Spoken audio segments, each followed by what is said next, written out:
All right, let's get right into it. When you think of the Greek gods, Apollo is probably right up there at the top of the list. He's kind of the golden boy of Olympus, right? The most celebrated, the most recognizable. But behind that perfect, sun-drenched image is a god who is, frankly, terrifyingly complex.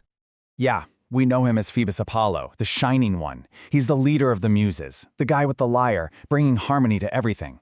He is the Greek ideal of the perfect young man, handsome, smart, athletic. He's literally the poster boy for order, civilization, and sanity. But then there's this guy. This is also Apollo, the god whose famous silver bow didn't just fire off inspiration, it shot arrows dripping with pestilence. He's the one you'd pray to save your city from a plague, but he's also the one who could start it in the first place. So that's the big question, isn't it? This is the core of the whole paradox. How can the god who stands for everything the Greeks admired also be the source of one of their deepest, most primal fears? To figure that out, we have to look at both sides of this brilliant and absolutely terrifying god. And look, this isn't just some minor quirk in his personality. This duality, it's totally central to who he is. We are talking about a god whose job description basically included being both the ultimate doctor and the ultimate destroyer.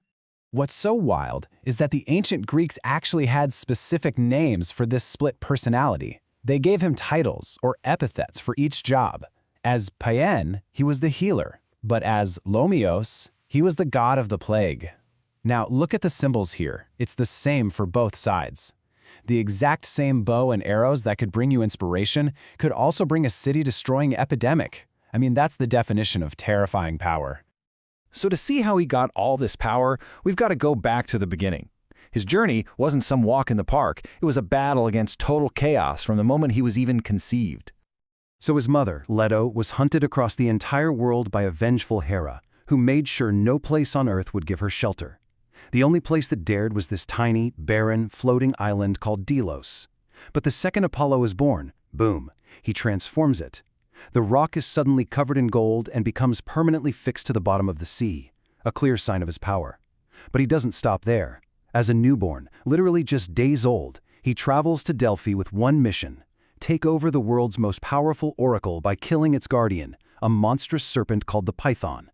And this wasn't just a monster slaying, this was basically a hostile takeover. Before Apollo, Delphi belonged to Gaia, the earth itself. It was a place of raw, chaotic, primal power, represented by that serpent. Apollo's victory completely flips the script. He turns it into a center for Olympian logic and reason. He gets rid of the monster, installs a human priestess, the Pythia, and establishes this new world order based on prophecy and divine law. But here's the thing. Even a god can't just kill a child of Mother Earth and get away with it. This brings us to a really important idea called miasma. Think of it as a kind of spiritual stain, a pollution you get from committing a blood crime. And nobody, not even a powerful Olympian god, was above this law. So to wash away this miasma, Apollo, the god who would become the symbol of purity, had to get purified himself.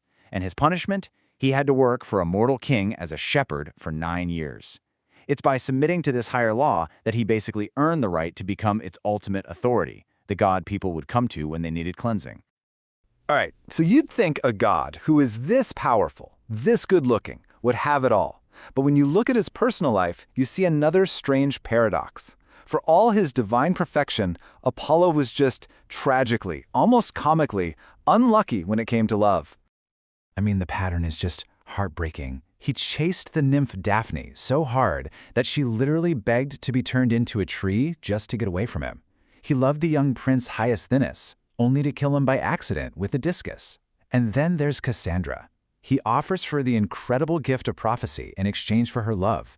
When she turns him down, he adds a twisted, cruel curse. She'll always be able to see the future, but no one will ever believe a word she says.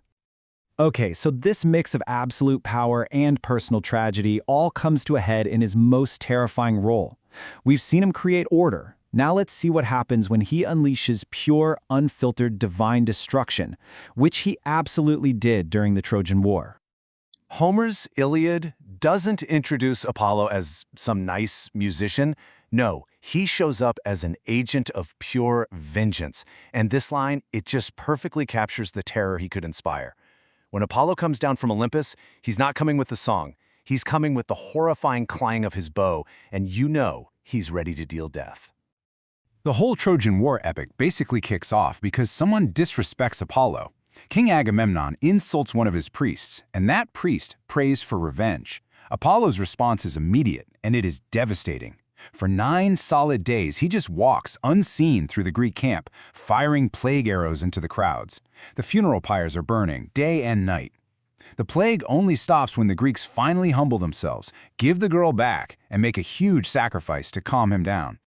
And he wasn't just some distant force, pulling strings from afar. Oh no, Apollo got his hands dirty. He literally struck the hero Patroclus from behind, knocking his armor loose and leaving him wide open for Hector to kill. And later, it's Apollo who personally guides Paris's arrow right into the one weak spot on Achilles, his heel.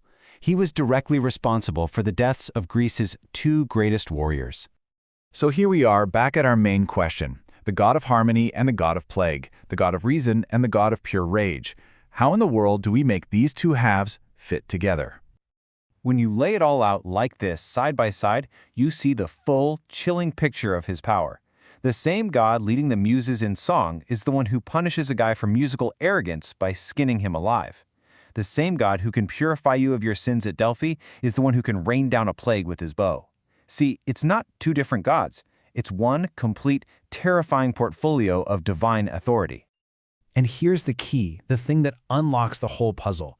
For the ancient Greeks, this wasn't a contradiction at all. It was just logical. It was necessary. To them, a god who has the absolute power to heal you and give you life must also have the power to bring disease and death. You can't have one without the other. The power to create order requires the power to destroy whatever threatens it. It's the complete picture of what divine power really is, both beautiful and absolutely terrifying. And it really leaves us with a big question, doesn't it? In order to keep the world in balance, to enforce justice and punish people who get out of line, do you need both? Does real justice require both a gentle, healing hand and, when you have to use it, a deadly arrow?